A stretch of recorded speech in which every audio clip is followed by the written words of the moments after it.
dengan ngabuburit, bener nggak sih teman-teman? Biasanya ngabuburit kan ya. Ada yang di rumah aja mungkin. Rata-rata pada di rumah aja mungkin ya.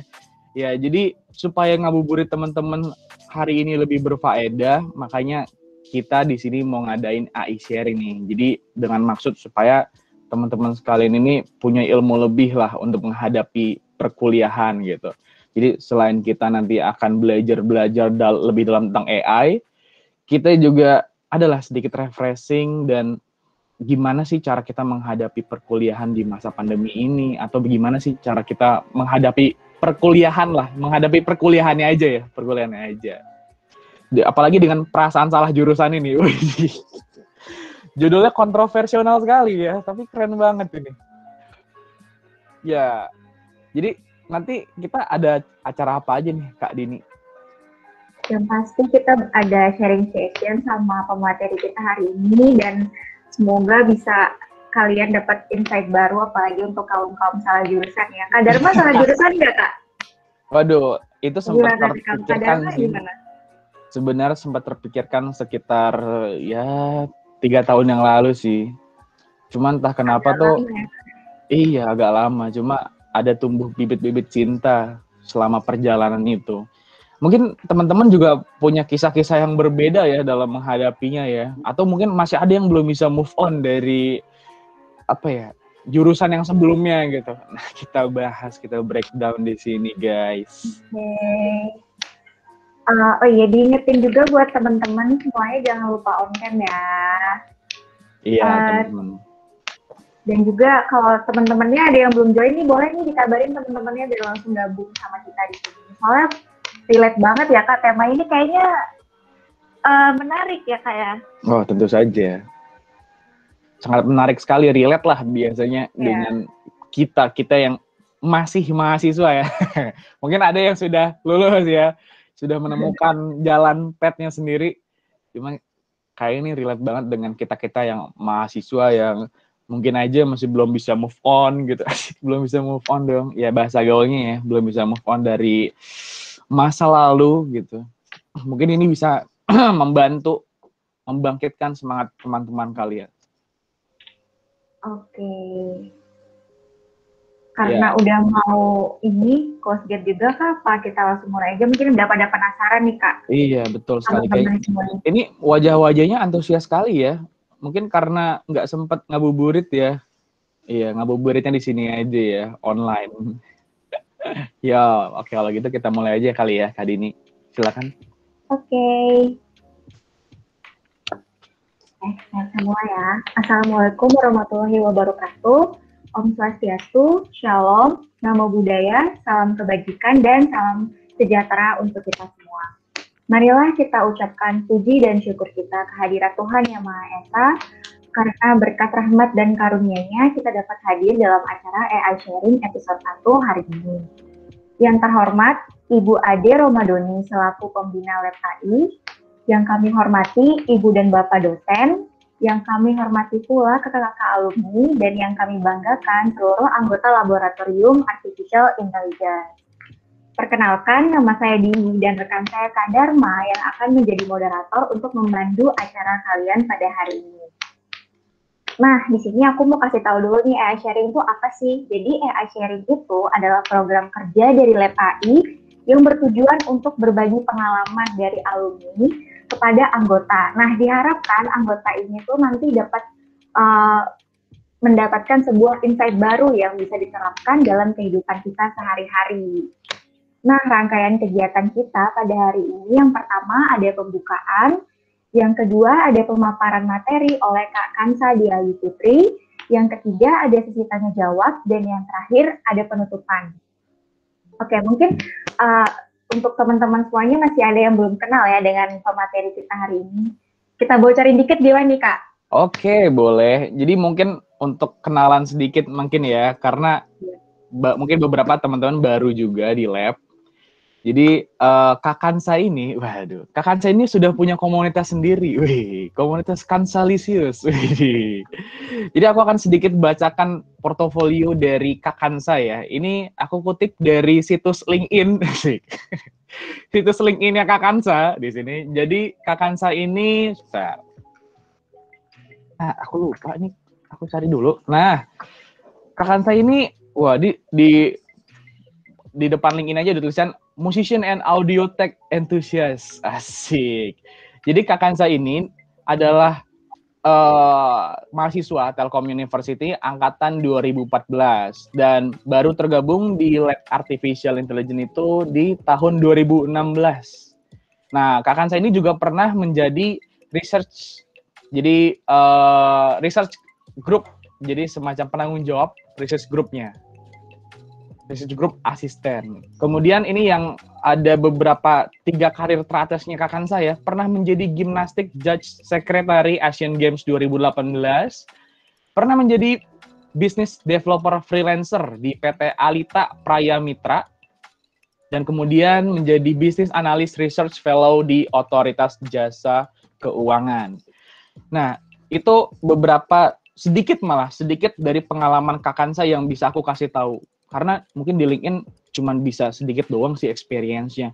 Nah, kalau kalian mau tahu lebih banyak, kita ikutin aja acara hari ini, oke? Kalau teman-teman mau kenal lebih dekat lagi, mungkin bisa langsung kenalan nanti pas lagi acara.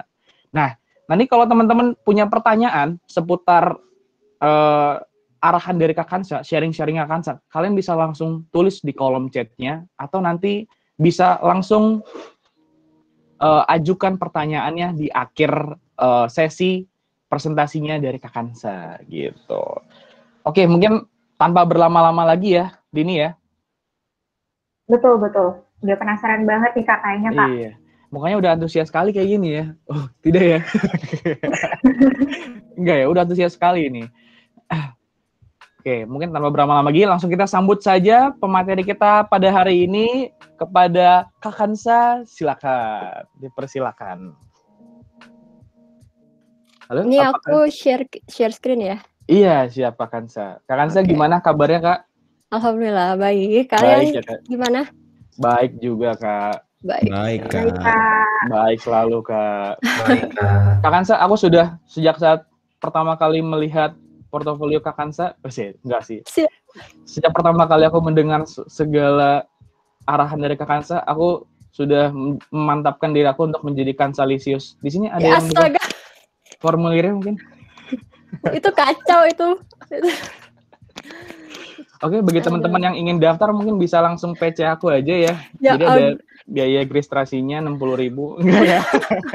Terus masuk ke lab ya ulangnya ya. Waduh, Kansalisius garis keras. Bagja. Oke, silakan Kak. Coba minta share screen. Iya, sambil menunggu mungkin teman-teman yang belum open cam bisa langsung open cam dulu biar kita bisa lebih enak interaksinya ya, teman-teman. Silakan.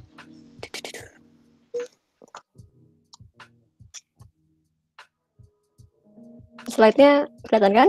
Sudah Kak, sudah kelihatan. Oke. Oke. Kita mulai ya.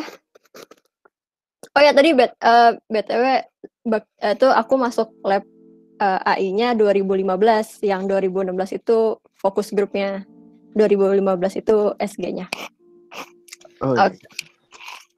Oke, selamat siang ya. Selamat siang teman-teman semuanya. Perkenalkan, nama aku Kansa. Aku alumni Telkom, ya tadi udah dijelasin. Angkatan 2014 masuknya. Sebelumnya aku mau bilang terima kasih buat Aslab AI 2021 karena udah mengundang aku di AI Sharing hari ini. Semoga sharing hari ini bisa bermanfaat untuk kita semua. Oke, topik hari ini sebenarnya request dari Aslab ya, jadi aku ngikutin apa kata mereka aja. Cara bertahan di dunia perkuliahan dengan perasaan salah jurusan. Oke. Kita langsung aja. Ini ada 3 fakta tentang diriku. Pertama, aku bukan anak pinter di sekolahan. Jadi nilai 40, 50, 60 itu menurut aku sih normal. Apalagi mata pelajarannya yang hafalan kayak biologi, kimia, terus sejarah dan hafalan-hafalan lainnya itu nilaiku jelek. Terus yang kedua, aku tuh lebih suka pelajaran yang non teori, kayak olahraga, seni rupa, seni musik, TIK. TIK sih sebenarnya gara-gara bisa keluar ruangan aja, jadi kan ke lab komputer tuh, jadi seru aja keluar kelas. Nah, tapi ada 2 mata pelajaran yang menurut aku masih oke lah, aku bisa terima, aku bisa ngerti, itu matematika sama fisika. Alasannya karena nggak banyak hafalan. Dan yang ketiga, nah ini nih nyambung sama materi hari ini. Dulu aku sebenarnya cita-citanya mau jadi arsitek karena aku pengen banget ngegabungin sisi seni aku sama sisi akademis yang matematika fisika. Sebenarnya alasan utamanya gara-gara itu. Tapi sayangnya nggak direstuin. Alasannya sebenarnya logis. Gara-gara arsitek itu udah banyak banget di dunia ini. Lebih banyak manusianya daripada lowongan pekerjaannya. Jadi kalau misalnya mau terjamin dapat kerjaan di bidang arsitek, harus bisa jadi orang paling jenius, harus paling kreatif, harus paling imajinatif, pokoknya paling-paling lah kalau misalnya mau aman pekerjaannya nanti. Nah, akhirnya aku cari jurusan lain yang masih mirip-mirip lah, ngambil bidang seni juga, tapi ya seenggaknya ada prospek kerja gitu. Nah, aku sempat pengen masuk planologinya ITB, terus ilmu komunikasinya UI, terus DKV-nya BINUS. Kayak ini nih, kayaknya jurusan ini nih yang bakal aku apply nanti buat SNMPTN, SBMPTN, atau tes lainnya. Terus aku minta izin lagi dong, boleh nggak nih ngambil jurusan ini gitu. Terus jawabannya adalah nggak boleh tiga-tiganya. Makin nyesek dan lelah karena nyari jurusan yang aku suka, tapi ujung-ujungnya nggak dibolehin. Akhirnya aku pasrah dan aku tanya ke orang tua aku, ya udah, bolehnya ambil jurusan apa? Ntar aku tinggal nyesuaiin deh gitu. Dan jawabannya adalah bidang komputer. Bilangnya sih bidang komputer aja, tapi orang tuaku nggak tahu sebenarnya jurusannya apa aja yang di bidang komputer. Alasannya kayak gini, kalau misalnya aku masuk ke jurusan yang komputer atau IT atau yang masih di teknologi, kemungkinan aku dapat kerjanya lebih gampang dan lebih besar. Karena kalau di bidang IT, SDM-nya itu masih sedikit, sedangkan kebutuhannya nanti di industri, di dunia kerja itu banyak banget. Jadi kita nggak perlu jadi orang yang paling pinter, yang IPK-nya paling tinggi atau semacamnya untuk bisa dapat kerja. Jadi ya santai-santai aja, insya Allah dapat kerjaan. Itu sih alasannya. Ya udah deh, akhirnya semenjak itu aku setuju, aku ambil bidang komputer. Cuman aku masih bingung, mau pilih teknik komputer, ilmu komputer, atau sistem informasi. Karena kan mereka beda-beda fokusnya. Terus aku ingat, pas aku masih sekolah, SMP, SMA, aku senang banget main game. Dan aku rasa kayaknya kalau mau bikin game, fokusnya ke software deh, bukan hardware atau manajemen. Akhirnya aku memutuskan untuk pilih ilmu komputer. Nah, itulah kenapa kalian bisa melihat diriku hari ini di sini, karena aku ambil jurusan teknik informatika di Telkom. Dengan harapan awalnya untuk bisa untuk bisa belajar bikin game. Sebenarnya alasan utamanya itu. Tapi pada akhirnya aku nggak bisa bikin game sih hari ini. Jadi ya, terima aja. Oke, pertanyaannya adalah, kok bisa bertahan di dunia perkuliahan? Padahal jurusannya tadi udah belok, ya udah ini pilihan terakhir, teknik informatika. Jawabannya sebenarnya sederhana, tapi mungkin agak bukan berat sih. Ya, kita lihat aja ntar. Jawabannya adalah gara-gara banyak anak-anak di luar sana yang ternyata nggak bisa sekolah. Padahal mereka tuh pengen banget bisa sekolah. Sedangkan posisi aku udah bisa SD, aku udah SMP, aku udah SMA. tinggal mau nggak nih kuliah. Orang tua udah capek-capek nyiapin uang atau semacamnya buat kita bisa kuliah, masa mau dibuang gitu aja kesempatannya? Kalau misalnya bisa dikasih ke anak-anak yang membutuhkan, mending dikasih. Kayak gitu sih bahasa secara tidak langsung ya. Itulah kenapa alasan yang tadi membuat aku bisa bertahan hari ini di jurusan Teknik Informatika. Gitu. Ya, selanjutnya aku akan share beberapa strategi yang benar-benar aku lakuin dari awal kuliah. Jadi pas semester 1 aku tuh nggak ngerti sama jurusan Teknik Informatika. Terus hal yang bisa aku lakukan adalah cari mata kuliah yang bakal diajarin di kelas dari semester 1 sampai semester 8. Terus kira-kira mata kuliah apa aja nih yang kayaknya menarik atau seru buat dipelajarin. Ya, tujuannya sih biar bisa semangat untuk belajar atau kuliahnya. Nah, pasti aku yakin harusnya kalian dari sekian banyak mata kuliah yang diajarin sama dosen, adalah mata kuliah satu aja yang kalian suka. Nah, kalau waktu itu aku ngelihat di mata kuliah pilihan ada game development, web development, sama machine learning. Ya, sebenarnya karena itu aja sih ngelihat di silabus gitu. Semester akhir bakal diajarin itu. Terus yang kedua, ingat bahwa kuliah itu mahal dan nyari uang itu susah. Ini relate sama yang sebelumnya. Jadi ini membantu aku untuk menanamkan mindset kalau misalnya orang tua sudah banyak berkorban biar kita bisa kuliah, terus harapannya bisa dapat kerja yang layak di masa depan.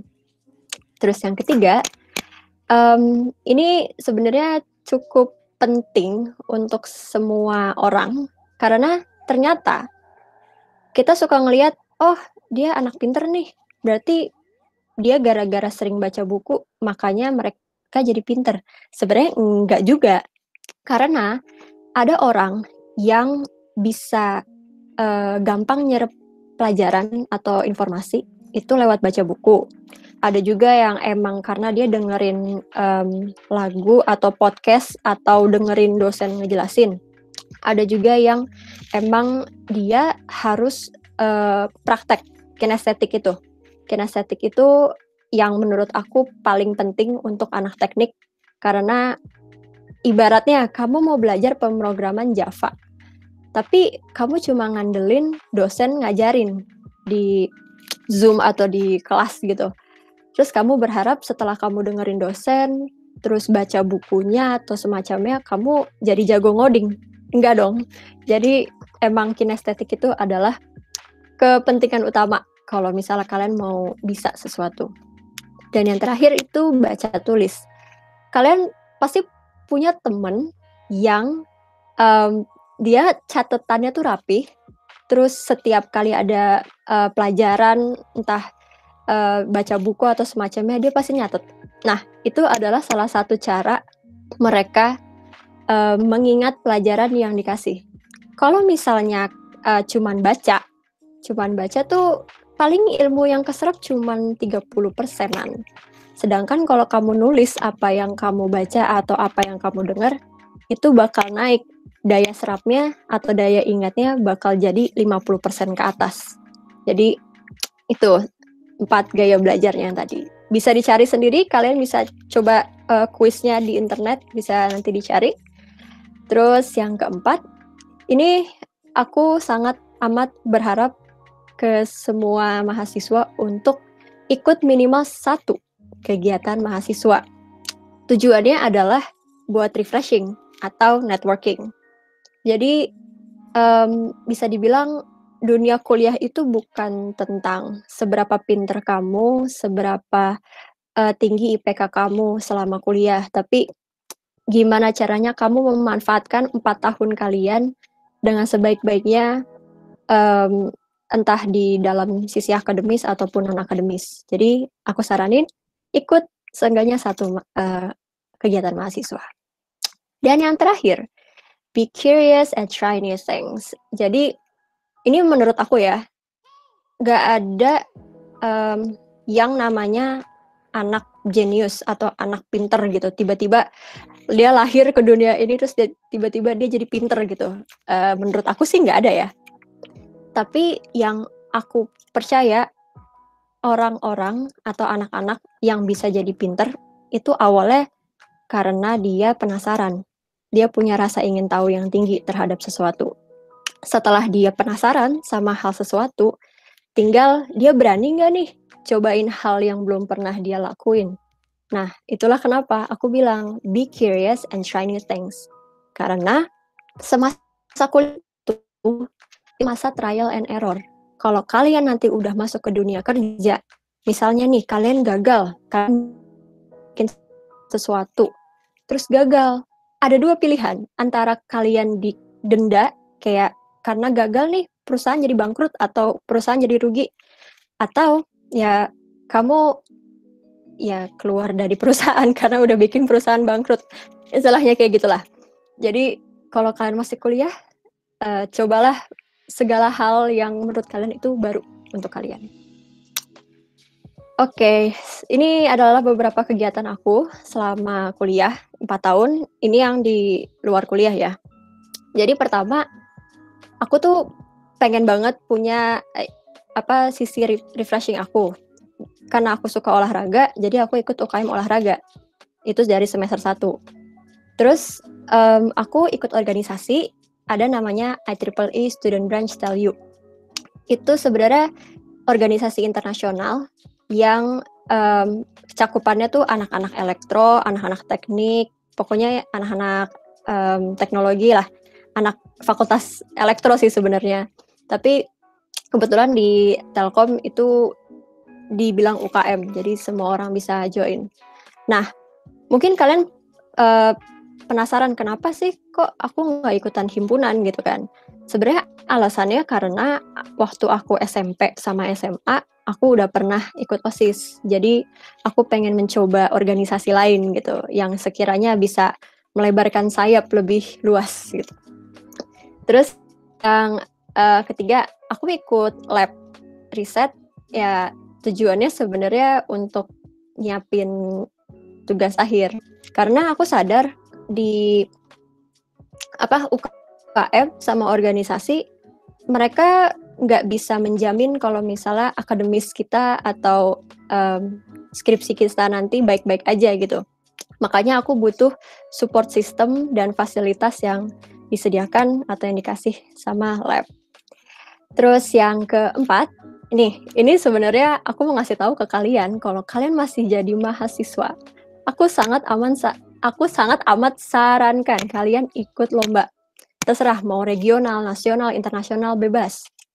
Karena kalian bisa dapat dana dari kampus.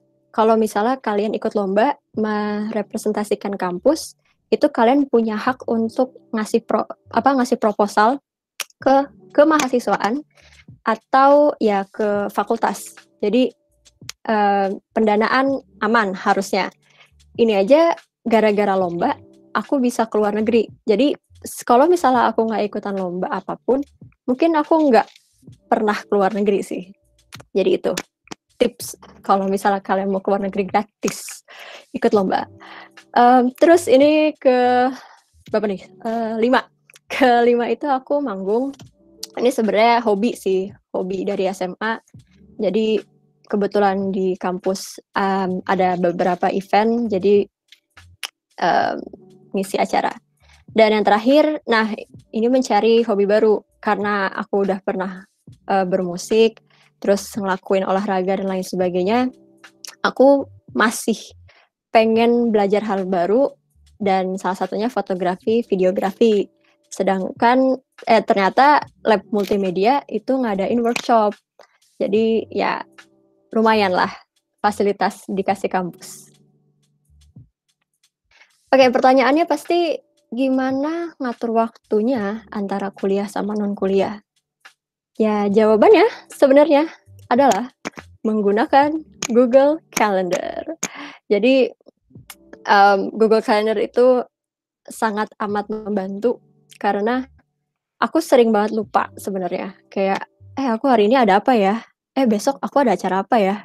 Besok ada ujian nggak ya? Kayak gitu-gitu. Nah, Google Calendar itu sangat amat membantu.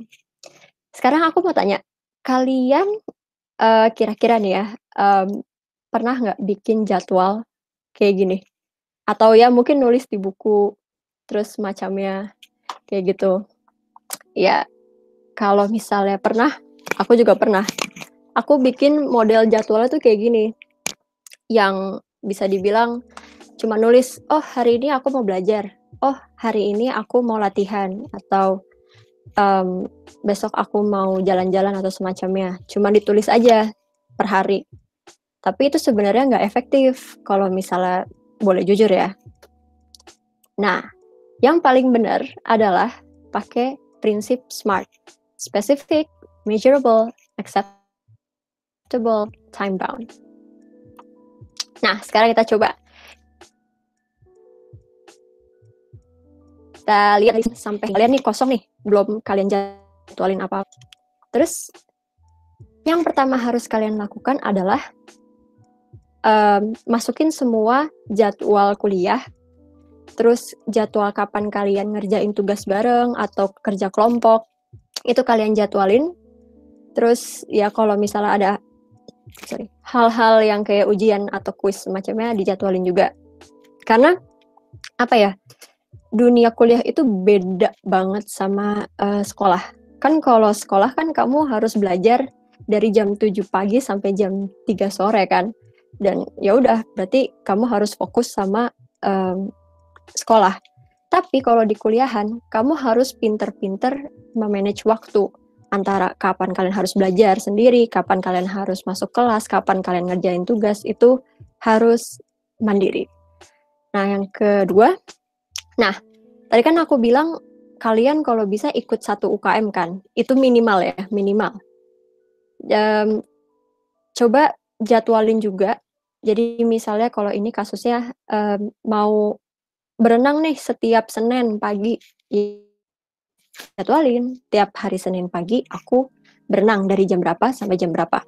Itu tinggal diulangin aja sampai berapa bulan gitu. Nah, kayak SG, FG, atau sharing atau acara-acara lain, kalian juga bisa submit atau masukin di Google Calendar. Terus, namanya juga manusia, kita harus punya free time, balance lah ya antara kerja keras sama hura-hura gitu. Tentuin hari apa aja yang kira-kira menurut kalian pas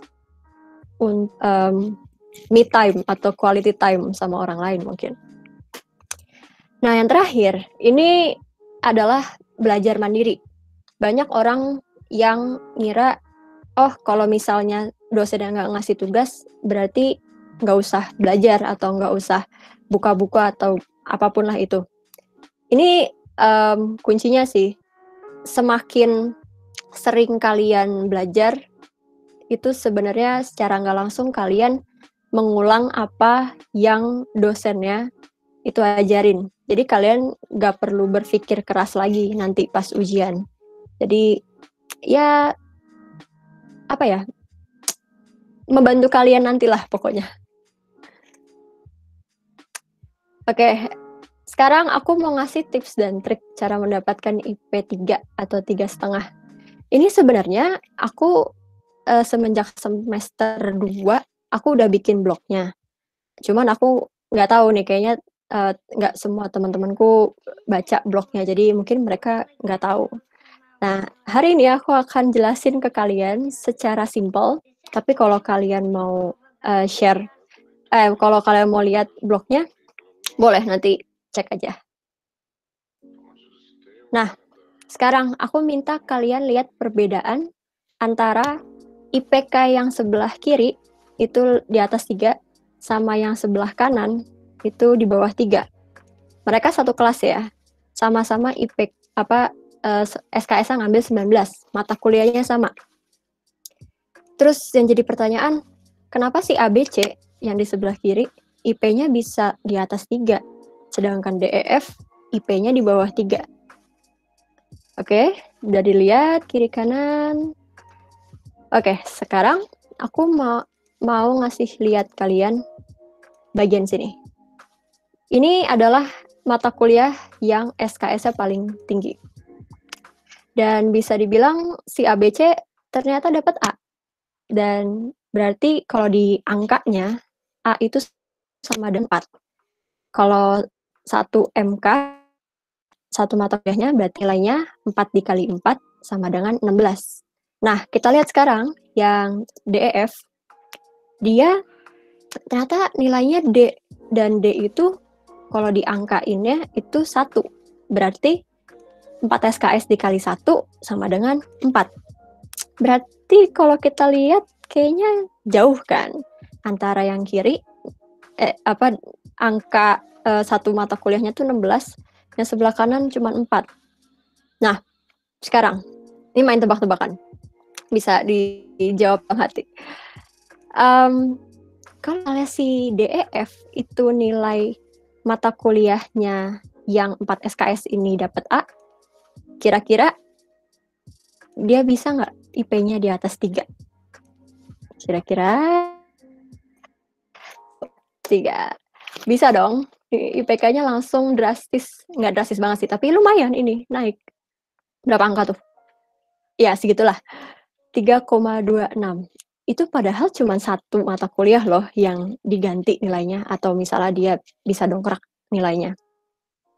Jadi, kalau misalnya kalian di atas 3, saranku utamain dapat nilai A pada mata kuliah yang SKS-nya paling banyak. Kalau di kasusnya ini, itu 4 SKS. Oke? Sekarang, kasus yang kedua, kalau misalnya kalian pengen IP-nya cum laude di atas 3,5. Nah, ini yang harus kalian lakukan. Di sebelah kiri masih orang yang sama, si ABC tadi, itu IP-nya di atas 3. Nah, yang di sebelah kanan namanya GHI. Dia IP-nya di atas 3,5. Sekarang, aku minta kalian lihat bagian ini. Dia, si ABC, SKS, mata kuliah SKS 3 ini, dia dapat nilainya BC. Nah, BC itu kalau diangkain, itu 2,5. Berarti nilai mata kuliahnya itu 7,5 kan. Sedangkan si GHI, di mata kuliah yang 3 SKS, dia dapat A, alias angkanya berarti 4. 3 dikali 4 sama dengan 12. Berarti bisa dilihat, ini aja udah jomplang, lumayan. Yang sebelah kiri 7,5, yang sebelah kanan 12. Lebih gede yang sebelah kanan, jelas kan? Nah, satu lagi, ternyata ada lagi nih mata kuliah yang SKS-nya 3. Ternyata si ABC itu dapat D, alias angkanya 1.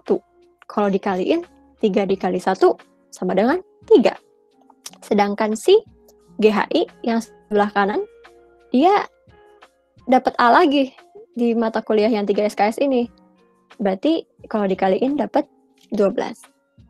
Kalau misalnya si ABC nilai SKS yang 3 ini, yang B sama G ini, kalau misalnya dia dapat A dua-duanya, kira-kira IP-nya bisa nggak langsung di atas 3,5 tanpa ngutak-ngatik yang lain ya? Jawabannya bisa. Ya, jawabannya dia lebih tinggi bahkan daripada si GHI. Dapat IP-nya 3,73. Jadi, kalau misalnya teman-teman pengen dapat IP di atas 3,5, kalian harus mengutamakan juga setelah yang tadi 4 SKS tadi, sekarang yang 3 SKS kalau bisa diusahakan dapat nilai A juga. Itu untuk ngedongkrak nilai kalian sebenarnya. Jadi kalau misalnya nilai kalian yang di 2 SKS, 1 SKS nilainya B atau C atau bahkan BC gitulah, itu masih aman karena mata kuliah yang SKS-nya gede-gede ini nilainya bagus-bagus. Nah, itu tips dan trik dariku sebenarnya. Oke, kita lanjut. Oke, ini sebenarnya ada beberapa video yang udah pernah aku share di YouTube. Kalian bisa cek nanti. Apalagi kalau kalian mau nyari magang dan kalian masih belum tahu cara-caranya untuk gimana buat dapetin magang, bisa cek video yang kanan atas ini. Dan sisanya bisa kalian tonton sendiri. Sekarang ini yang terakhir. 10 hal yang menurut aku sangat amat penting untuk diketahui untuk para anak teknik. Oke. Ini sebenarnya videonya aku temuin pas aku lagi kuliah. Dan sayangnya yang bikin video ini udah menghapus videonya. Jadi kalau di YouTube udah aku download. Jadi aku re-upload lagi, tapi aku unlisted. Ini link ya, kalau kalian mau nonton habis acara ini. Oke, aku akan jelasin satu persatu. Pertama, tips yang pertama ya, latihan soal dan latihan dari tugas-tugas itu adalah cara yang paling bagus kalau kalian mau nyiapin ujian, kayak UTS, UAS. Kalau misalnya ujiannya kayak tertulis atau teori kayak gitu, atau semacamnya, aku saranin coba minta ke senior kalian, kira-kira masih ada nggak soal-soal tahun lalu kayak gitu. Karena dosen itu biasanya bikin soal itu nggak jauh-jauh dari soal-soal tahun lalu. Nggak sama sih sebenarnya, tapi mirip konsep-konsepnya. Jadi itu. Dan kalau misalnya ini kita bisa lihat semakin banyak latihan yang kalian lakukan, semakin banyak latihan soal, insya Allah semakin bagus nilai kalian. Karena secara nggak langsung kalian semakin pede ngerjain ngerjain soal-soal ujiannya. Karena kalian udah pernah ngelakuin latihan soal sebelumnya, jadi nggak kaget lagi. Nah, mumpung kalian kalian ada di lab AI, masih ada senior-senior yang mau sharing ke kalian, terus yang SG mungkin bisa nanya ke anak-anak FG yang angkatan, dan boleh minta soal-soal tahun lalu, soal UTS, soal UAS, pokoknya minta aja ke mereka. Itu biasanya soal ujian kalian nanti, itu nggak jauh-jauh dari situ. Terus tips yang kedua, IPK itu atau nilai itu bukan segalanya. Dan ikut kegiatan mahasiswa atau ekskul itu biasanya bisa mengkompensasi IPK yang rendah. Jadi gini,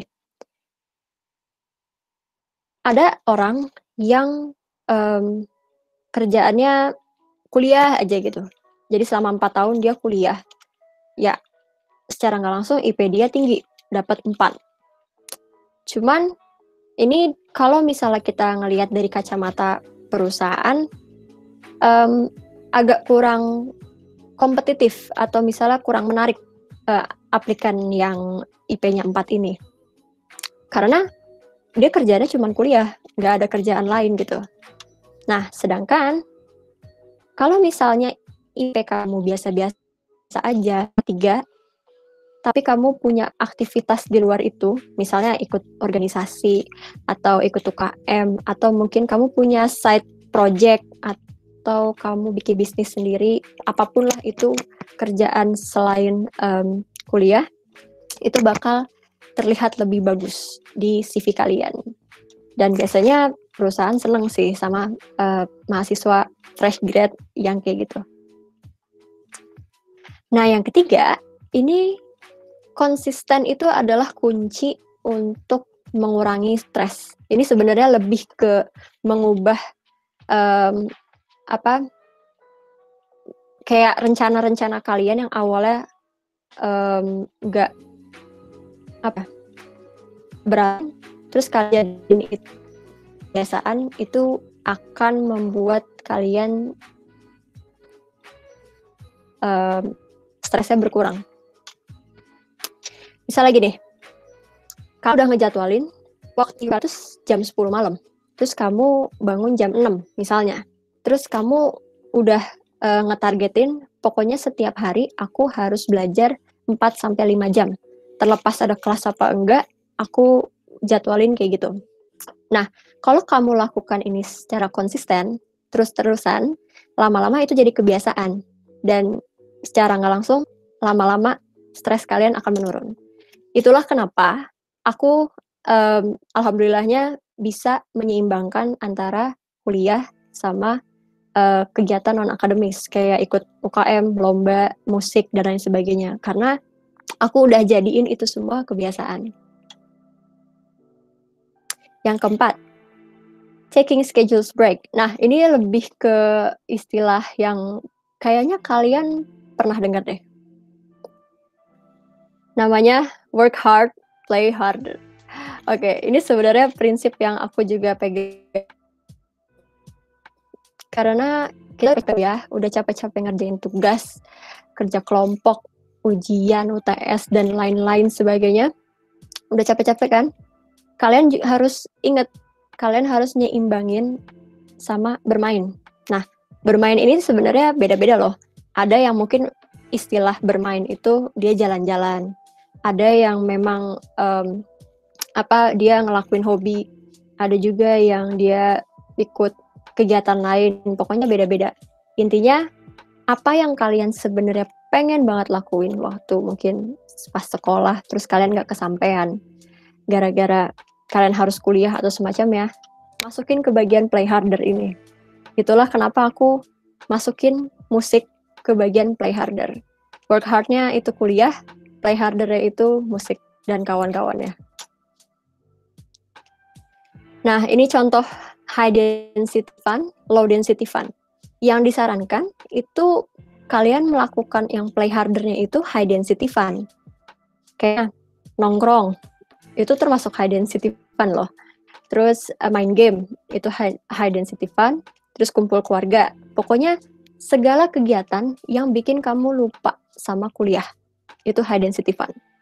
Nah, low density fun ini sebenarnya nggak begitu efektif. Kayak scrolling Instagram, scrolling Facebook, terus mungkin nonton YouTube kayak gitu-gitu sebenarnya termasuk low density fun. Jadi apa ya? Mungkin kamu berharap kamu lupa sama tugas, tapi sebenarnya kamu malah makin stres karena ngeliat teman kamu banget jalan-jalan kayak gitu. Itu salah satu tips. Terus tips selanjutnya, ini nih, ingat untuk setiap mahasiswa harus ingat ini. Jangan pernah percaya sama orang lain kalau mereka bilang, oh semester depan atau mata kuliah yang ini gampang kok, santai aja, nggak usah capek-capek belajar. Jangan pernah dengerin itu, oke? Karena bisa aja si orang yang bilang mata kuliahnya itu gampang, bisa aja dia gara-gara dapat dosen yang gampang. Makanya dapat nilainya juga bagus, dapat A. Sedangkan tiba-tiba kamu misalnya dengerin apa kata dia. Terus, oh yaudah deh, berarti aku nggak usah belajar banget gitu. Ternyata kamu dapat dosennya susah. Dan otomatis nilai kamu nggak sebagus yang teman kamu dapatnya C.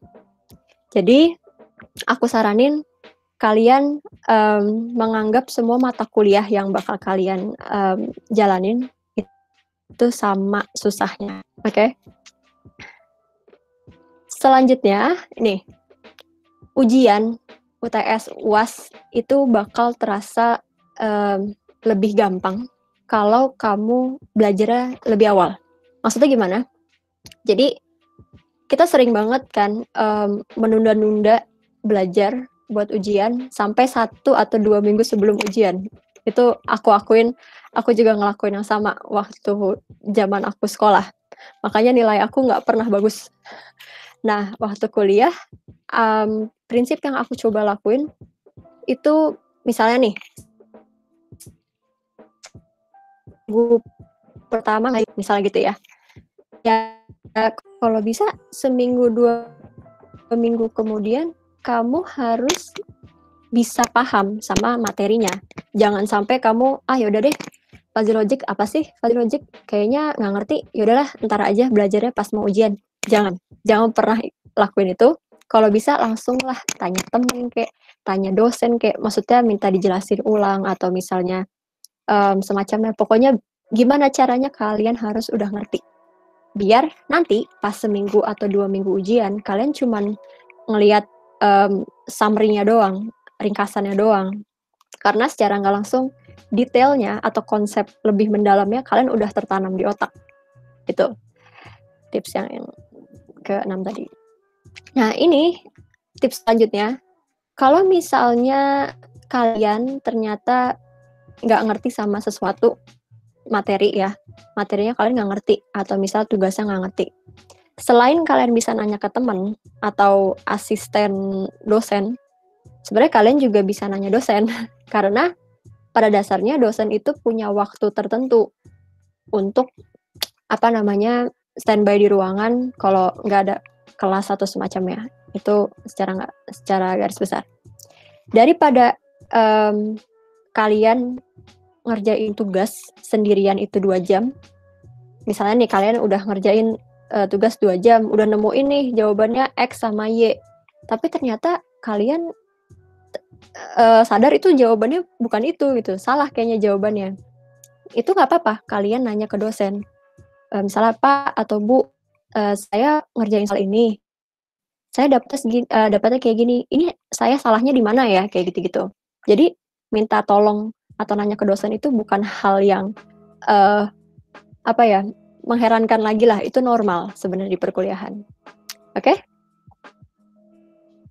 Oh ya, ingat dosen ada waktu beliau ada di ruangan, ada juga beliau itu pergi atau punya kegiatan lain. Jadi jangan sampai kalian ngegangguin dosen di saat dosennya sibuk. Oke? Ini yang ke-8. Ini sebenarnya bener nggak sih? Kopi itu penting nggak penting?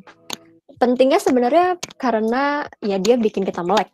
Kita bisa ngerjain tugas dari pagi sampai malam atau seterusnya. Tapi kalau misalnya kopinya kebanyakan juga nggak sehat sebenarnya buat badan kalian. Mungkin kalian nggak ngerasain efeknya sekarang pas lagi di masa muda, tapi nanti di masa umur berapa, efeknya badan kalian tuh nangis gitu. Jadi minum kopi boleh, tapi secukupnya aja. 1 lah, ini 3 kebanyakan. Ya, ini kalau kebanyakan kopi susah tidur ntar. Oke, ini sebenarnya buat teman-teman yang ngerasa, tuh aku lulusnya telat nih, nggak 4 tahun. Kira-kira nanti ada yang menerima aku nggak ya di kerja gitu kan. Aman, tenang teman-teman. Orang perusahaan tuh nggak akan ngelihat berapa lama kalian kuliah. Tapi yang dilihat itu sebenarnya IPK sama kegiatan apa aja yang kalian lakuin di kampus. Tapi ini bukan berarti jangan kamu lulus tepat waktu. Kalau bisa sih lulusnya tepat waktu, 4 tahun. Tapi kalau misalnya selama 4 tahun kamu misal IPK-nya di bawah 2 gitu. Di bawah 3. Jadi kerjaan kamu cuma 1 doang gitu. Kira-kira agak susah lah untuk nego atau misalnya ngejelasin ke calon perusahaan. Tapi kalau misalnya nih kamu kebetulan lulusnya 5 tahun, 6 tahun, 7 tahun. Tapi kalian ternyata aktif di kerjaan lain atau mungkin kamu part-time, punya teman yang lain. Tapi ya kebetulan aja lulusnya lama. Itu nggak apa-apa. Oke? Tapi ya bayarnya lebih banyak. Ya ingat itu. Yang terakhir. Kalau misalnya kalian mau ujian, sebisa mungkin setelah kalian belajar atau ngerjain tugas, kalian catat kayak poin-poin utamanya. Misal, kalau mau ngerjain neural network misalnya, kalau secara teorinya rumusnya apa sih? Nah, kalian catat tuh rumusnya. Jadi kira-kira kalau misalnya ada soal tentang neural network, ntar pakai formula ini, ntar gimana keturunan-turunannya, yang kayak gitu-gitulah. Pokoknya Itu intinya. Formula sheet itu salah satu aja. Oke, akhirnya selesai juga. Makasih teman-teman semua karena sudah mendengarkan sharing aku hari ini. Semoga bermanfaat. Kalau misalnya mau cek website atau sosial media bisa dicek di sini. Terus kalau ada pertanyaan bisa ditanya.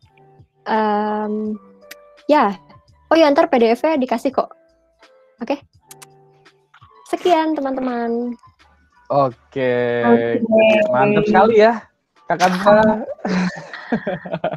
Makasih banget nih Kak Kansa, pemaparannya sangat bermanfaat sekali ya Kak ya. Iya, Sangat membuka sama-sama. pikiran banget. Semoga penjelasan dari Kak Kansa tadi bisa membantu teman-teman sekalian yang mungkin lagi struggling nih sama pikiran salah jurusan itu. Nah, betul banget nih. Jadi aku sendiri juga setelah mendengarkan Kak Kansa tadi, aku semakin mantap untuk bergabung dengan Kansalisius. Astaga, nggak ada hubungannya.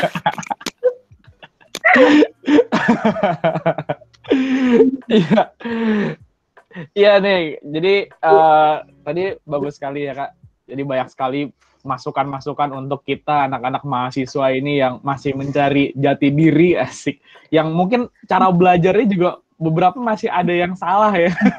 Bukan salah, kurang tepat. Tidak ada yang salah, hanya kurang tepat saja. Ini banyak sekali nih saran-sarannya. Mungkin dari beberapa saran ini aku agak menggarisbawahi di beberapa tips yang 10 tips tadi ya Kak. Boleh. Contohnya kayak yang tips ke mana nih? Tips nomor aku lupa. Nah, tips ke-7, coffee is mostly unnecessary. Ini mungkin berlaku untuk anak-anak senja mungkin ya Kak. Senja.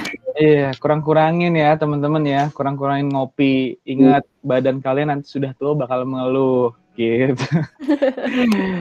Jadi ngopi itu bisa, perlu, cuma jangan sering-sering, apalagi yang suka-suka begadang ini. Oke Kak, ini mungkin ada beberapa yang ingin ditanyakan dari teman-teman. Gimana nih anak-anak kayaknya pada excited buat nanya, tapi masih malu-malu nih Kak. Gimana nih? Ayo, Silakan. ada yang mau ditanyakan? Buat yang mau nanya mungkin langsung di ini aja kali ya Kak, di kolom chat aja ya Kak. Kalau misalnya malu-malu silakan di kolom chat. Kalau mau open mic juga boleh. Iya, silakan aja. Ya kan Kak Kansa? Iya, tanya aja tanya. Ayo tanya, Kansalisius garis keras. Curhat juga boleh. Ini Kansalisius dulu parah ini. Ayo teman-teman silakan, ada yang mau nanya? Aku ada. Nah, biar lebih dekat tuh kalau misalnya teman-teman. Ini kita santai aja ya. Ini kan eye sharing ya. Jadi teman-teman mau nanya apa aja bebas, silakan. Nah, jadi bisa langsung open mic atau langsung tulis di kolom chat pertanyaan teman-teman sekalian. Waduh. Oke, ada yang mau nanya? Oh, ini ada buka mic nih. Siapa? Mana? Oh, nggak ada Kak. Cuma firasat aja mungkin Kak ya. Kalau belum ada mungkin aku sampaikan pertanyaan dulu ya Kak, dari aku dulu ya Kak. Aku Boleh. sih sebenarnya penasaran ini Kak sama yang tadi dari beberapa tips yang Kak Kansa kasih tahu. Aku tuh masih bermasalah di sini Kak. Yang tadi yang bagian work hard, play harder. Nah, ini tuh gimana ya Kak? Yang low density fun itu nih Kak, kan itu kan mainan sosial media, itu entah kenapa dari low density fun itu bisa menjadi high density fun gitu. Yang terus menerus gitu malah Kak. Malah bener-bener jadi lupa, bukan lupa lagi, malah nggak inget Kak. Nah, kuliah apa itu kuliah, jadi suka gitu Kak. Jadi gimana sih Kak cara menanggulangi, misalnya kalau misalnya kita di antara kedua ini udah kita lakuin, tapi malah kita jadi kelupaan gitu Kak. Jadi malah lupa dengan kuliahnya, bukannya refreshing, malah lupa. Iya, emang sih apa namanya? Ya kalau menurut aku sih, aku biasa gini. Ini kasus aku ya.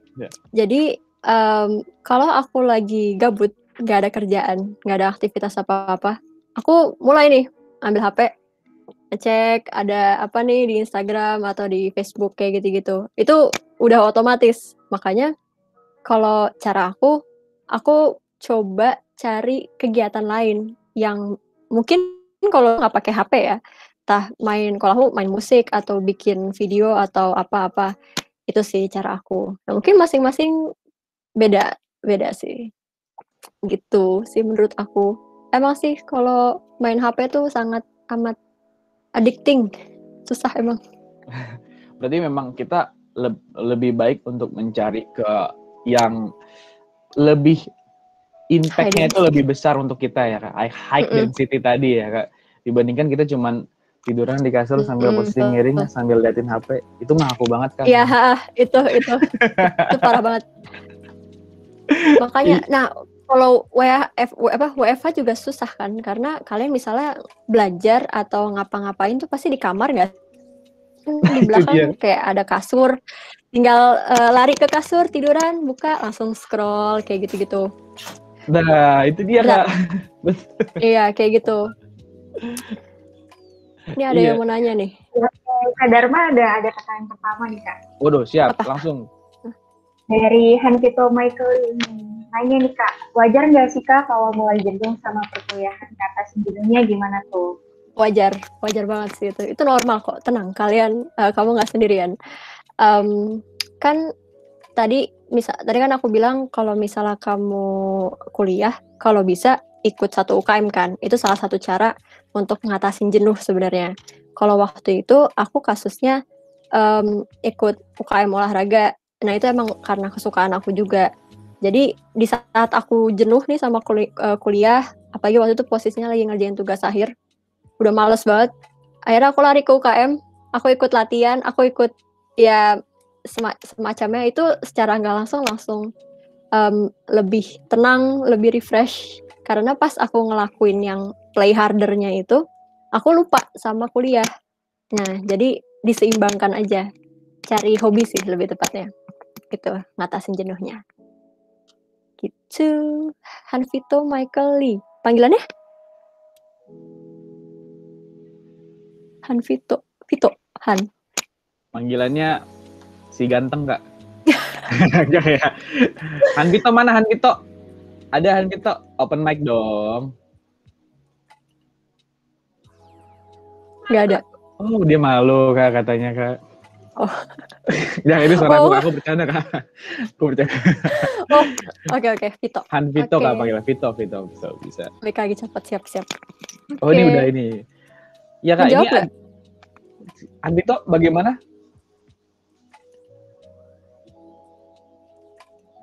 Jawab Kak, oke. Jawab dong. Sip. Mantap. Terus ada pertanyaan kedua nih Kak, dari Bagja 9102 Kurniawan.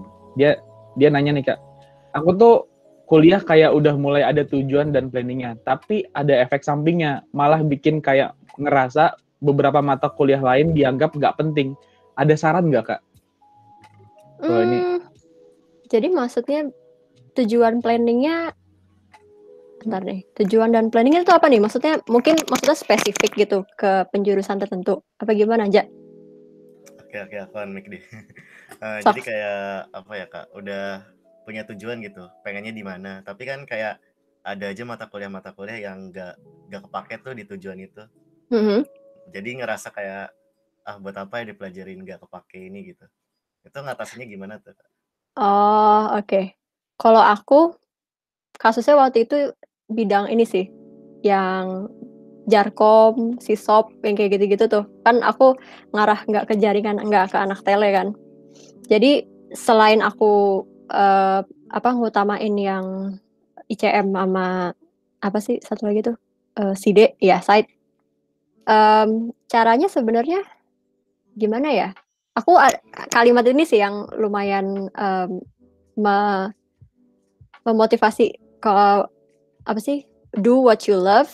Ya, do what you love kan misalnya tujuan kamu sama planning yang udah kamu tentuin, sama love what you do. Jadi love what you do ini emang termasuk agak susah sih, karena kamu udah terlanjur kecemplung di perkuliahan 4 tahun yang mungkin kamu gak suka nih sama mata kuliah ini, gak suka sama mata kuliah ini, gak suka, tapi udah keburu kecemplung gitu. Sedangkan kalau misalnya kamu coba yang tadi ngitung IPK semacamnya, kalau ternyata itu memberatkan kamu, IPK ntar tiba-tiba jadi di bawah 3 apa kayak gimana, ya kalau bisa disuka-sukain. Ini emang jawabannya agak ini sih, tapi emang disuka-sukain itu sih yang aku lakuin. Cuman itu balik lagi ke diri masing-masing. Kira-kira kemampuan kamu sampai mana? Kayak mungkin nggak kalau misalnya kamu paksa suka bakal lebih baik. Kayak gitu sih kalau menurut aku. Tapi sebenarnya nggak masalah kok menganggap mata kuliah lain nggak penting. Asal jangan dibikin nilainya jeblok aja sih itu. Seenggaknya B lah atau BC aman. Nggak masalah. Itu ada yang raise. Oke, ini katanya Bang Ojan pengen ikut jawab pertanyaan tuh. Ya. Boleh. Nah, yang lain. Open mic. Halo. Tes. Halo. Oke, kedengaran ya. Jadi, kalau buat pertanyaannya Bagja itu sebetulnya gimana ya? Kalau aku yang kemarin sempat ngalamin kerjanya itu tidak linear dengan apa yang dicita-citakan dulu ketika di lab. Jadi gimana ya? Mungkin sesuai banget yang dibilang Kanca. Kita punya mandat dan tanggung jawab kayak paketan gitu loh. Apa yang kita harus kuasai at least ketika, atau enggak mungkin cukup tahu di kampus gitu. Jadi ya mau nggak mau sih diberesin gitu. Jadi ibaratnya ngeberesinnya itu kan nggak mesti kamu memasukkan 100% effort di situ, at least itu selesai gitu. Dan terlebih dari itu, ketika kamu kerja gitu, bisa aja mata kuliah yang dulu mau kamu buang itu kamu temuin gitu. Entah ketika kamu masih awal-awal atau entah ketika kamu harus koordinasi dengan divisi lain, di mana at least kamu harus tahu perihal hal itu. Itu sih, jadi banyak surprise gitu loh. Kayak dulu aku sempat membuang penjaminan mutu, sekarang jadi quality assurance gitu. Jadi kan gitulah istilahnya gitu. Tapi kan itu mata kuliah pilihannya gitu.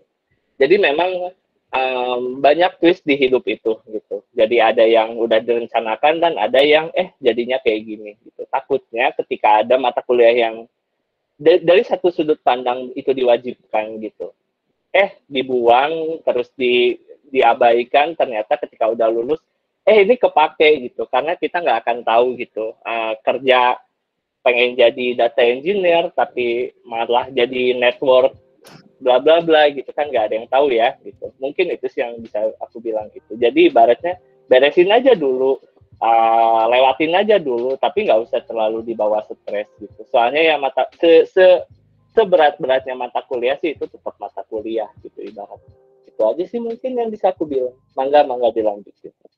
Makasih. Betul sih itu. Makasih loh Kak Ojan. Terima kasih Kak Ojan. Makasih Bang Ojan. Gimana Bagja? Udah kejawab belum? Ya. Udah dong, itu bagus banget insight-nya aku dapat. Makasih. Ingat aja setiap hidup itu ada twist-nya aja. Iya, itu aja. Quotes of the day sekarang. Apa nih pertanyaan selanjutnya nih? Nah, kita coba langsung scroll lagi. Di sini ada pertanyaan dari, aku bacain lagi dari Muhammad Irham. Irham Noval Al-Majdi. Kak, saya izin bertanya, gimana sih Kak awalnya bisa ikut lomba-lomba, terutama tingkat internasional? Irham. Irham ya berarti ya? No. Oke, jadi tuh ceritanya gini, awalnya aku kan ikut organisasi yang IEEE itu. Nah, si organisasi IEEE itu ada kongres waktu itu, kongres di Asia Pasifik. Nah, itu berawal dari ikutan kongres, aku mulai dilirik sama fakultas untuk ngewakilin kayak semacam hackathon atau lomba-lomba yang ke luar negeri itu. Kalau kalian tahu Pak Dodi Kori yang suka bawa tim, ya semacam itu. Nah, sebenarnya ada 2 cara. Yang pertama, kamu bisa nawarin diri ke fakultas atau ke jurusan. Misal kalian punya tim, ternyata dosen lagi butuh mahasiswa nih untuk lomba kemana, itu kamu bisa tuh reach out ke dosen atau ke fakultas. Yang kedua, kalian bisa cari sendiri. Cari sendiri tuh maksudnya gini, misal kalian nemu nih di komunitas atau mungkin kalian lagi iseng-iseng ikut seminar atau webinar di internet, ternyata ada acara nih yang internasional atau semacamnya kayak gitu. Bisa aja kamu ikut lombanya atau ikut kongresnya, conference-nya, terus minta dana dari kampus. Kan kalian masih memiliki apa ya nama sebagai mahasiswa atau university. Nah itu seharusnya memudahkan kalian untuk bisa ke luar negeri sih gitu. Sebenarnya ikut-ikut aja kok, Ham. Gitu. Menjawab nggak pertanyaannya? Jawabannya pertanyaannya. Gimana Irham? Bisa open mic Irham? Iya menjawab Kak. Makasih banyak Kak. Sama-sama. For information aja Kak, Irham ini punya hobi yang sama kayak Kak Kansa. Apa tuh? Iya Kak. Dia suka main game. Oh enggak ya. Dia suka main gitar. Dia musisi juga dia Kak. Asik. Mantap. Boleh udah penerus nih, asik. Banyak loh anak AI yang musisi ternyata ya. Iya Kak, kemarin kita lihat bakatnya bagus sekali Kak. Konser. Mantap. Kita lanjut dulu kali ya Kak ke pertanyaan selanjutnya. Di sini ada dari Armandani Hiro Juni Permana. Kakak, double K ya? Double K, asik. Apakah wajar kalau selama kita kuliah, kita haus akan ilmu baru, walaupun nantinya kita nggak memakai ilmu itu ke depannya, double K? Atau apakah kita hanya perlu memperdalam hal yang kita sukai aja, double K? Itu Kak. Panggilannya siapa? Hiro Juni? Hiro. Panggilannya Hiro. Ya? Oke. Makasih loh pertanyaannya. Ini hal yang aku alami juga sih waktu aku kuliah. Jadi aku kan bingung, mending ngambil bidang atau misalnya belajar hal-hal yang aku udah pernah tahu seenggaknya waktu sekolah, terus aku tinggal dalemin pas kuliah, atau aku coba nih hal-hal baru yang kira-kira ini kayak seru, tapi aku nggak tahu nih aku bisa apa enggak gitu kan. Nah menurut aku ya, cobain aja dua-duanya. Kalau bisa dua-duanya.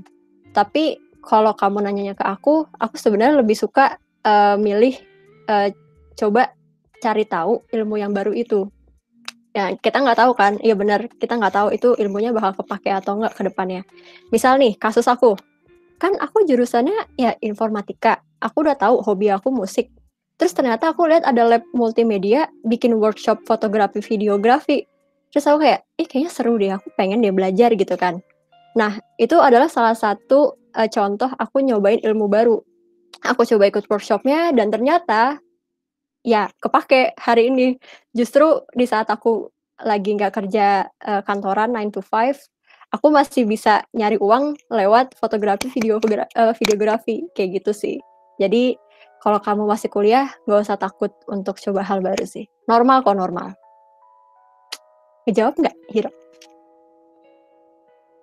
Kejawab Kak, makasih Kak. Iya, sama-sama. Wih, ada ini ya Kak, freelance baru ya Kak? Freelance sampingan jadi full time. Freelance sampingan. Lanjut Kak, ini ada pertanyaan lagi dari Muhammad Reza Adi Nugraha. Mau nanya Kak, cara dapetin tim yang cocok untuk lomba gimana ya Kak? Kadang mau ikut lomba tapi susah dapetin timnya. Nah itu gimana tuh Kak? Ya ini emang tricky sih sebenarnya. Namanya Adi Reza. Reza ya panggilannya? Reza Kak. Reza. Oh, sebenarnya ini ini kasusnya mungkin beda-beda ya. Mungkin ada alumni yang ikut lomba nggak yang dari nol, maksudnya anak lab.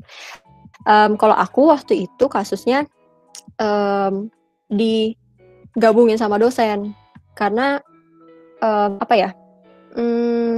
yang pertama aku kongres itu aku satu tim, itu kebetulan satu organisasi sih. Jadi seenggaknya kita udah punya visi atau misi yang sama. Jadi lebih gampang untuk kerja kelompoknya atau kerja sama untuk menangnya. Nah, kalau yang lomba kedua ketiga ini yang di Taipei sama Malaysia itu gara-gara dosen sebenarnya. Jadi aku ditarik bisa nggak ikut tim ini untuk mewakili Telkom kayak gitu-gitu. Nah, kalau aku kasusnya gara-gara disatuin, jadi mau nggak mau aku harus nyesuaiin lingkungan juga gitu. Jadi nggak bisa apa kata aku gitu, aku maunya gini, tapi ternyata dosen maunya gini, sama si orang yang sana maunya itu, jadi emang harus nyatuin visi dulu sih, gitu. Mungkin yang lain ada si Malik nggak atau si siapa gitu yang mungkin ikut lomba? Mungkin dia beda lagi sih buat nyari timnya. Tapi kalau menurut aku gitu sih, cari aja yang mungkin mereka punya ketertarikan yang sama sih, lebih utamanya sih. Ngejawab nggak? Atau kurang menjawab? Ngejawab sih Kak, makasih Kak. Oke. Ya Reza, kayak nyari jodoh aja Reza. Kalau udah dapat semacam zing, tau nggak? Zing, sinyal dalam hati, asik. Wah ini pas nih buat kelompok aku nih. Bodo amat mau bisa mau enggak. Jangan deh, jangan. Jangan, itu cuma caraku doang. Pakai hati nyarinya. Oke Kak, kita lanjut lagi nih Kak. Ada pertanyaan dari Pratama Asmi Atmajaya. Kak, mau nanya, gimana caranya biar tugas akhir itu dibawa EZ dan santai Kak? Ini Tama ya? Apa siapa nama panggilannya? Azmi? Pram Atma? Kak, Pram, oke. Iya. Pram, oke. Ya. Cara tugas akhir itu dibawanya EZ dan santai. Ini sebenarnya aku bisa bilang ini nggak EZ sih, karena dikasih challenge terus sama dosen pembimbingnya. Jadi pertama waktu aku milih topik tugas akhir, ini kamu semester berapa sih? Pram mana? Pram? Mas Pram? Semester 6 Kak. Oh, semester 6. Udah ngambil TA? Belum. Oh belum, oke. Oke, lebih enak nih ngobrolnya. Jadi aku waktu semester 6 kan belum ngambil TA, aku ngambil TA-nya semester depan. Aku cari dosen yang kira-kira topiknya menurut aku menarik.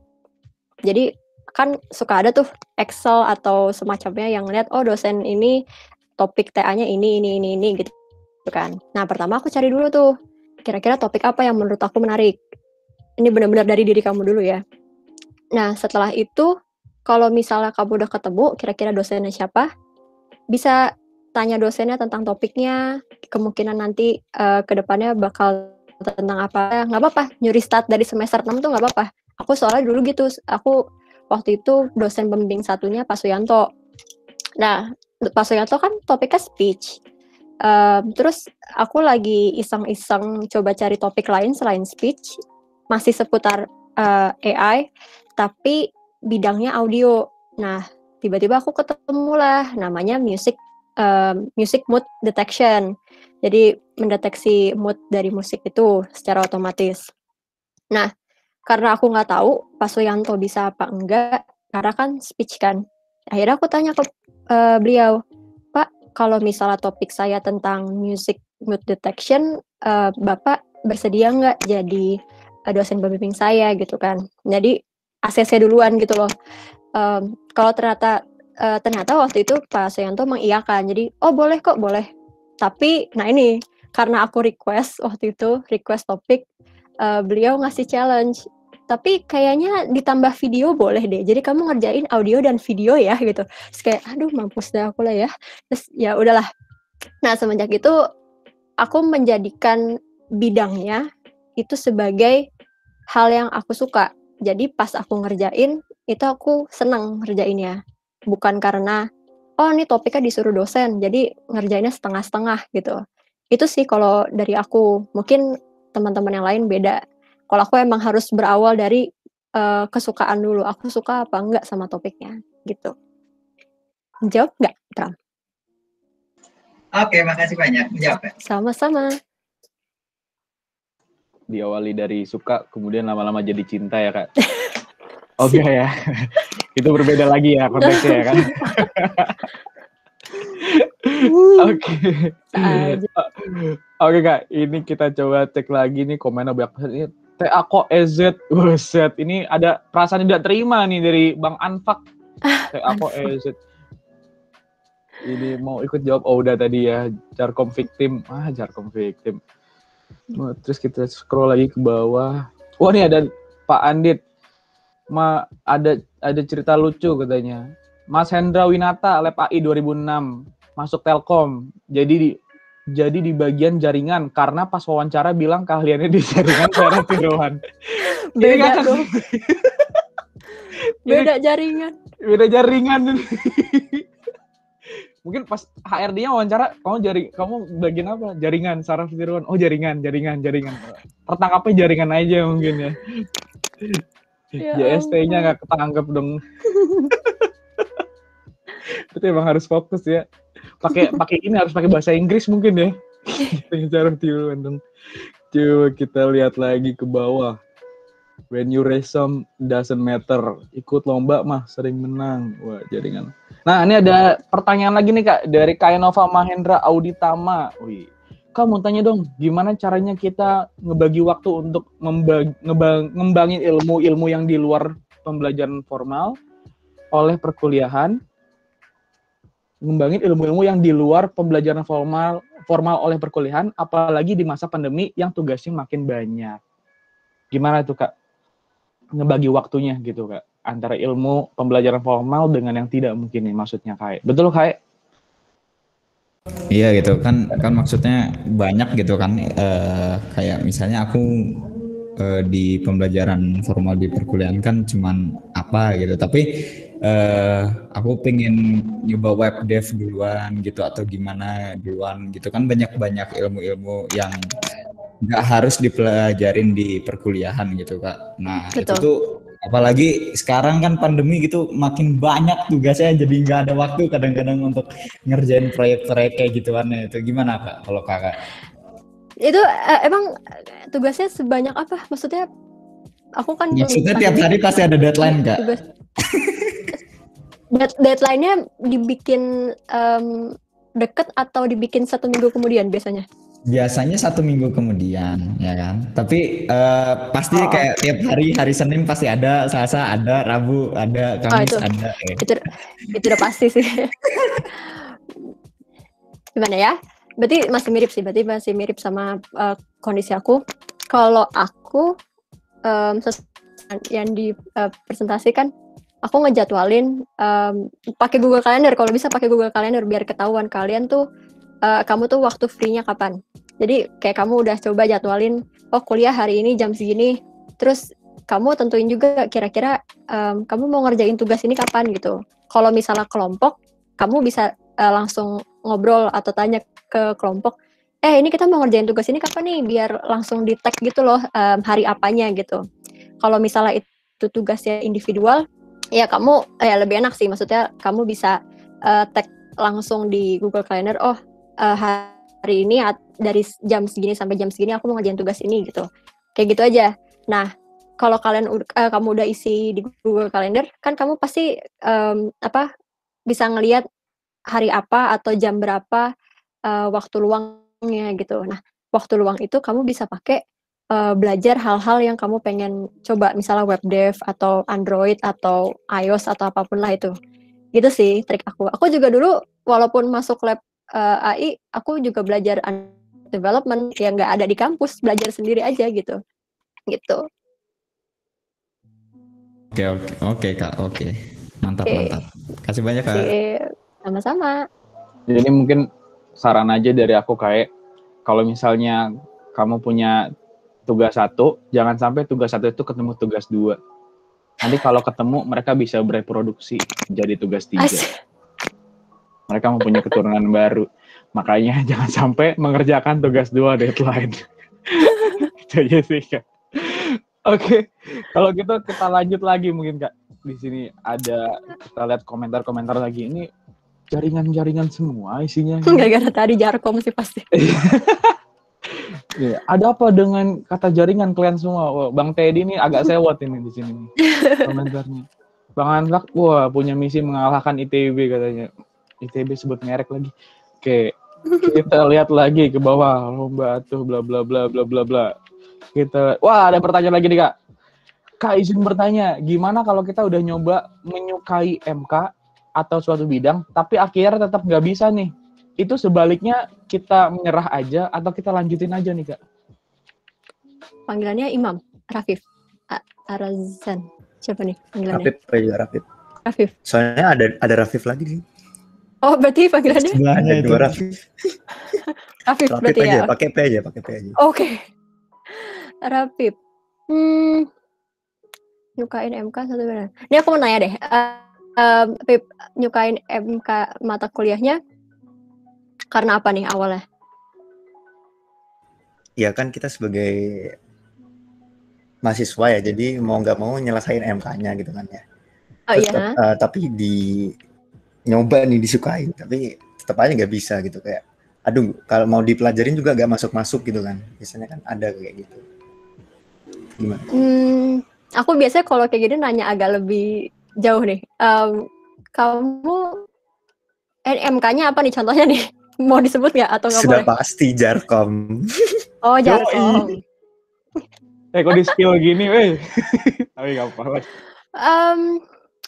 Apa ya, nyukain MK satu bidang. Kalau aku sih jatuhnya nyari motivasi baru sih. Mungkin misalnya nih dosennya tidak semenarik itu, maksudnya kayak kurang bisa membuat mahasiswanya untuk tertarik sama mata kuliahnya. Kalau menurut aku sih jangan nyerah dulu, karena sebenarnya itu IPK lagi digantungin kan, maksudnya itu kira-kira IP aman gak ya kalau misalnya aku nyerah gitu kan. Kalau nyerah nilai C drop, IPK langsung anjlok udah gitu kan. Kalau aku sih mikirnya gini, ya yang tadi sih do what you love what you do. Jadi kalau aku coba cari motivasi di luar itu. Misal kalau aku waktu itu motivasinya karena aku ngelihat anak tele itu rata-rata anak cowok. Aku nganggapnya gitu ya. Tele kan rata-rata cowok ya. Terus menjadi perempuan yang bisa Jarkom, seenggaknya bisa, bukan nggak usah jago, bisa. Itu udah alhamdulillah, itu motivasi aku ya. Maksudnya beda-beda setiap orang. Jadi mungkin kamu bisa mencari motivasi di luar lingkup kampus untuk bisa suka sama mata kuliah itu. Mungkin kamu bisa ngelihat video YouTube kayak apa sih tujuannya belajar jaringan komputer, apa sih tujuannya belajar Internet of Things atau apapun lah itu. Kalau aku biasanya juga suka nyari di YouTube sih buat mencari motivasi biar suka sama mata kuliahnya. Gitu. Jawab nggak, Pip? Oke, kamu berarti tetap gaskan aja lah ya. Gaskan. Oke, siap, Kak. Makasih, Kak. Iya, sama-sama. Gaskan terus, Pip. Perjuangkan Jarkomu. Pasti bisa. Dasar umat-umat intelligent system. Oke. Coba kita lihat lagi, apakah ada lagi yang ingin bertanya? Oh, mungkin ada kakak-kakak alumni lain mungkin yang ingin sharing. Bang Teddy sepertinya raise hand katanya nih. Oh iya, silakan Bang Teddy. Ya, halo semuanya, selamat siang. Buat teman-teman ini nggak tahu ya, saya cuma ikut tanya aja karena di sini pada nggak tahu, mungkin jadi kata-kata yang sangat sakral ya, Jarkom sama jaringan di sini. Pengen sedikit berbagi aja, mungkin apa ya, nyambung sama pertanyaan yang tadi Imam Rafif Ar-Razan ya, yang gimana sih kalau misalkan nggak suka gitu mau dilepas aja atau gimana. Tadi ya kata Kansa ya gitu, digaskan aja gitu, dan itu nyambungnya ke pertanyaan yang sebelumnya juga, yang kalau nggak nyambung, nggak kelihatan nggak penting, harus dipelajarin enggak gitu. Dan itu nyambung juga ke jawabannya Ojan, di dunia kerja tuh saling kesinambungan, nyambung semua gitu. Kadang kita harus tahu ini, kadang kita harus tahu ini, padahal kita expertnya di sebelah mana gitu kan, kayak gitu. Terus buat teman-teman jangan susah jangan patah semangat dengan kuliahnya, karena saya juga dulu waktu Jarkom waktu Jarkom itu kayak banyak cerita yang membuat saya menjadi sedikit tidak menyukai gitu. Tapi gimana caranya biar menyukai? Ya kita lihat yang wahnya gitu. Kalau teman-teman masuk AI mungkin ngelihat wahnya kayak dulu sih saya lihatnya kayak Jarvis gitu ya, Iron Man, wah AI gitu. Wahnya di situ. Terus kayak sekarang rekomendasi sistem dan sebagainya, wahnya di situ. Kita lihat dulu wahnya tuh Jarkom tuh kayak gimana di YouTube atau apa, benar kata Kansa. Terus jangan patah semangat karena saya juga dulu di Jarkom praktikum masuk sekali, masuk 2 kali ya, tapi nggak dapat nilai sama sekali, beneran 0 gitu. Dan nilai Jarkom saya itu anjlok banget di D gitu. Tapi ya apa yang saya lakukan ya buat apa patah semangat ya, gaskan aja terus ya lebih deketin ke teman-teman yang paham Jarkom gitu. Jadi kita bisa dapat sense-nya gitu. Kebetulan kalau dulu kan ada yang namanya alumni juga ya, yang namanya Yasin, itu angkatan 2011 kalau nggak salah. Itu kebetulan kita satu lab AI juga, lab AI gitu. Dia aspraknya, saya praktikannya. Kita udah janjian mau pagi-pagi berangkat bareng. Itu kan 6:30 ya masuknya praktikum itu. Nah kita bangun, saya terlambat, dia juga terlambat gitu. Saya nggak boleh masuk. Saya minta masuk aja biar dapat nilai, biar dapat ilmunya gitu kan. Waktu masuk, ya udah dikasih tahu sama praktikannya, nggak bakal dapat nilai tes awal katanya. Ya udah nggak apa-apa, masih bisa dapat tes medtech sama post tesnya kan. Tapi ternyata di kelas saya itu ada orang yang menjengkelkan, dia ketahuan melakukan kecurangan, dipukul rata semuanya, nggak dapat nilai. Orang lain dapat nilai ininya, orang lain dapat nilai tes awalnya, saya emang nggak ada karena kan terlambat. Jadi ya buat yang itu yang Jarkom nggak usah dibikin pusing, dinikmatin aja, deketin teman-teman yang tahu sense Jarkom biar nangkep uniknya, serunya Jarkom tuh di mana. Oh sekarang saya kerja malah Jarkom, wah menarik juga gitu. Jadi kayak nyesel juga, kok dulu menganggapnya aneh ya, gitu. Sekarang kok lebih asik kayak gitu. Ya itu aja mungkin teman-teman.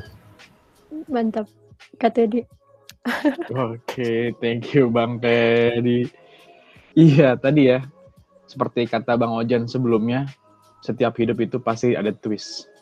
Quotes of the day.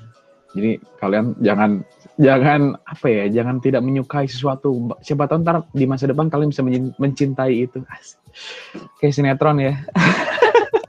Kita lanjutkan lagi coba ya Kak. Wah sudah jam 15.25 nih. Udah mau 25 nih. Kita cek lagi juga sudah tidak ada pertanyaan. Sepertinya. Ya. Buat teman-teman dari kakak alumni yang datang, jangan lupa isi daftar hadirnya dulu ya. Iya, nanti kan kita data juga, Kak. Gitu. Oke, Din. Ini teman-teman tolong diisi dulu. Apa nih acara kita selanjutnya, Din? Nah, karena udah menunjukkan pukul 15.25, sayang sekali sih tanya jawabnya udah harus berhenti di sini nih. Tapi kalau teman-teman misalnya masih ada yang ngeganjel atau ada pertanyaan lagi, mungkin kita bisa lanjut di bincang malam di Discord ya. Benar nggak Kak Dharma? Tinggal join aja ya. Betul. Nanti lihat-lihat saja ya apakah ada Kak Kansa, Bang Ojan, Kak Teddy, dan ini ada kayak alumni juga di sini. Ya, langsung gabung aja. Tinggal join aja ya Kak Bet ya. Iya, tinggal nanti di Discord tuh udah fasilitasnya udah lengkap sekali lah. Kalian tinggal join. Nah, dengerin aja. Join, diam. Udah dengerin setiap malam. Anggap kelas malam aja. Nah, kelas malam. Jadi tiba-tiba ada alumni masuk gitu. Kenapa Kak? Tadi Kak? Enggak. Kenapa tadi? Enggak. Ini aku ngisi juga nggak sih?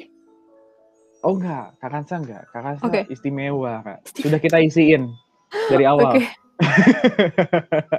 Siap. Oke Kak, kalau begitu karena sesi tanya jawabnya juga sudah berakhir dan waktu sudah menunjukkan pukul 15.25, mungkin kita mengucapkan terima kasih banyak kepada Kak Kansa dan juga kakak-kakak alumni yang tadi sudah membantu menjawab juga pertanyaan-pertanyaan dari teman-teman anggota lab. Mungkin semoga dengan adanya jawaban dari yang sudah diberikan tadi lebih memotivasi teman-teman anggota lab AI supaya lebih semangat menjalani hari walaupun di masa pandemi seperti ini. Wah, tentu saja, Kak. Ini sorry. Oh, ada double suara. Beda ya. Oke, salah server. Oke. Jadi semoga saja dengan adanya acara ini juga dapat mendorong teman-teman di Lab AI agar bisa lebih semangat lagi di study grupnya, bisa lebih semangat lagi di penelitiannya, dan mungkin dapat insight-insight baru yang akan bisa digunakan dalam kehidupan sehari-hari. Gitu ya teman-teman. Ini mukanya udah pada masih excited semua nih sepertinya. Oh enggak ya? Enggak ya? Muka-muka sudah mau buka puasa soalnya ini bentar lagi udah bisa ngabuburit nih teman-teman semua. Nah, berhubung acara kita sudah selesai, sekali lagi saya ucapkan lagi terima kasih kepada Kak Kansa dan juga kepada alumni juga. Dan untuk acara kita selanjutnya yaitu kita akan melakukan sesi foto bersama dahulu sebagai bentuk kenang-kenangan kita pertemuan AI Sharing episode 1 hari ini. Oke, teman-teman semuanya yang masih belum on cam tolong dinyalakan dulu kameranya supaya kita bisa melihat wajah-wajah tampan dan berani. Enggak ya, wajah tampan dan cantiknya teman-teman. Ini yang fotonya King Kong tolong ganti dulu ya. Ini King Kongnya goyang-goyang lagi. Wih. Oke, ayo semuanya. Semuanya bisa langsung dinyalakan dahulu kameranya. Mungkin kakak-kakak alumni juga. Iya, oke. Ini ada Kak Maiza, Kak Anissa, Armadani Hero, kemudian ada Sabrina Retno, ada Mas Dimitri. Ada orang Rusia di sini guys. Oh enggak ya, orang Sunda. Bang Dimit. Ada Kak Fedi, ada Pak Andit. Waduh, ada siapa nih? Tidak terlihat jelas namanya. Muhammad, Kak Muhammad, ada Kak Fadli, ada Kak Miftah, ada Fania, ada Alivia Safira. Mungkin bisa diperlihatkan dulu wajah-wajah cerianya. Wih, wajah-wajah sebentar lagi mau buka puasa. Nggak apa-apa Pak, ini suatu kehormatan bagi kita semua Pak. Kalau misalnya Bapak mau on cam juga tidak apa-apa Pak.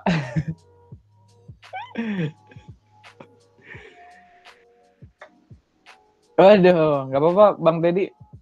Tanpa mandi pun juga udah ganteng Bang. Oke, kalau begitu, ini bentuk saja. Menjilatnya bisa banget ya. Ketinggian ya menjilatnya ya. Sorry Bang.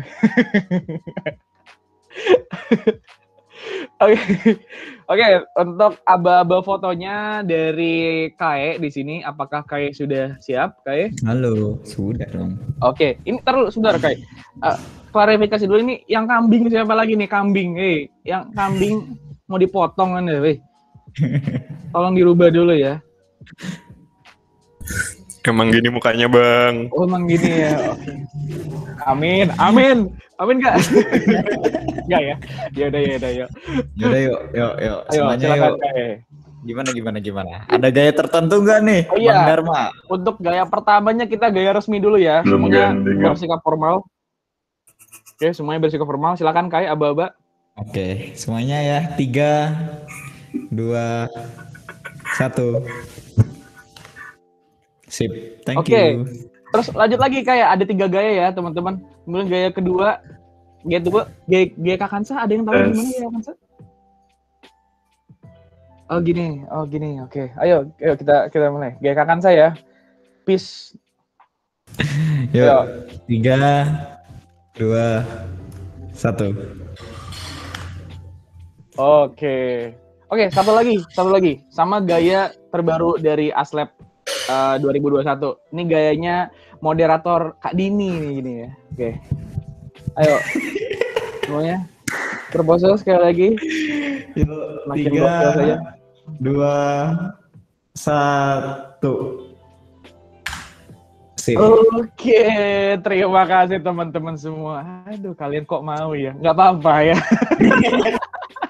Nggak apa-apa ya. Oke, kalau gitu teman-teman, karena kita sudah sampai di penghujung acara, mungkin diingatkan kembali kepada teman-teman sekalian untuk mengisi form kehadiran terlebih dahulu.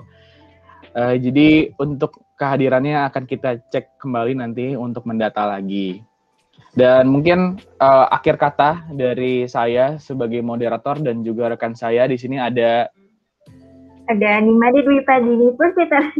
Iya, dan saya Ideng Dharma Pratnyandita pamit undur diri sampai bertemu di AI Sharing episode kedua. Oke, teman-teman, terima kasih banyak. Sampai ketemu di episode kedua. Thank you, Kak. Terima kasih kakak-kakak. Terima kasih semuanya. Terima kasih Kak Kansa. Terima kasih Kak Kansa. Mantap. Makasih Kak. Makasih Kak. Yang mau daftar Kansalisius bisa langsung cek Astaga. ya. Oke. Ada. Ikut. Biaya pendaftaran 60.000. Daftarnya di mana? Daftarnya di mana? Stop record. Nggak terdepan nih Stop Kansalisius nih. record. Kak.